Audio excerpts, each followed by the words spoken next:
మనం పప్పుకూర చేసుకున్నాము. పప్పుకూరకి మనం ఏం చేయాలంటే క్యారెట్ అండి, బీన్స్, క్యాబేజ్, కొంచెం అంటే ఒక 2 స్పూన్స్ అంటే 2 స్పూన్స్ పెసరపప్పు వేసాను నేను. అది ఒక బంగాళదుంప, ముల్లంగి ఉంటే ముల్లంగి కూడా వేసుకోవచ్చండి. ఇవన్నీ పీసెస్కి కట్ చేసుకుని నేను 1 విజిల్ రానిచ్చానండి కుక్కర్లో పెట్టి. వాటర్ అంతా రిమూవ్ చేస్తాను. ఈ లోపల ఒక తడక పెట్టుకుందాము. ఆయిల్ పెట్టుకుని ఆయిల్లో మనము ఒక హాఫ్ స్పూన్ మినపప్పు, హాఫ్ స్పూన్ ఆవాలు వేయాలి. ఈ లోపల మనము కొంచెము ఒక పావు స్పూన్లో జీలకర్ర అండి, పావు స్పూన్ కారము, పావు స్పూన్ ఉప్పు వేసి నేను మిక్సీ వేసాను ఇది ఈ పొడి. నెక్స్ట్ మనం ఎండుమిరపకాయలు, కరివేపాకు, కొబ్బరి అండి, ఎండు కొబ్బరి రెడీ చేసుకోవాలి మనము. ఇది ఇప్పుడు ఫ్రై అవుతుంది కదండి. ఇందులో నేను జీలకర్ర వేయలేదు, ఎందుకంటే ఈ పొడిలో జీలకర్ర వేసాను నేను. టేస్ట్ డిఫరెంట్గా ఉంటుంది, చాలా బాగుంటుందండి. తప్పకుండా ట్రై చేయండి. ఇలాగా చూసారు కదండి. ఇలా వేసి ఇప్పుడు మనము ఇందులో ఇంగు వేద్దాము. వేసాం కదండి. ఇప్పుడు ఇందులో మనము కొబ్బరి, ఎండుమిరపకాయ, కరివేపాకు వేద్దాము.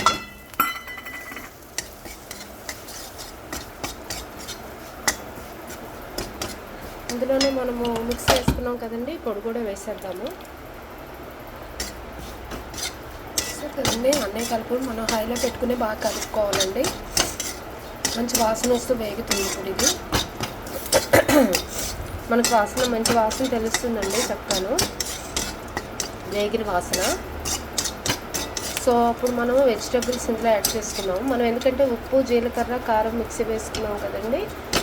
సో ఉప్పు సరిపోతుంది. ఇంక నేను ఉప్పు ఇంకా యాడ్ చేయలేను వెజిటేబుల్స్లో. సో ఒకవేళ తక్కువ అవుతుందంటే మాత్రం మీరు యాడ్ చేసుకోవచ్చండి, ఎక్కువ వెజిటేబుల్స్ ఉంటాయి కనుక. చూసారు కదండి, వేగిపోయింది ఇది, వాసన బాగా వస్తుంది. సో మనం ఇప్పుడు ఈ వెజిటేబుల్స్ ఇంట్లో యాడ్ చేసుకుందాం.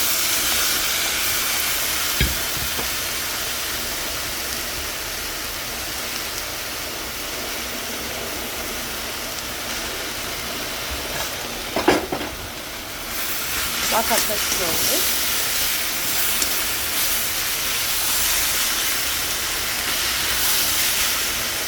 చూసారు కదండి, కలిపేసుకుంటే ఇలా రెడీ అవుతుంది. ఒక ఫ్రై అవనికి తీసేస్తే సరిపోతుందండి. చూసారు కదా, ఎమ్మి వెజిటేబుల్ కొబ్బరికూర, పప్పుకూర రెడీ. థ్యాంక్ యూ అండి. Thank you for watching. Like చేయడం మాత్రం మర్చిపోవద్దు. తప్పకుండా ట్రై చేసి లైక్ చేయండి. Thank you.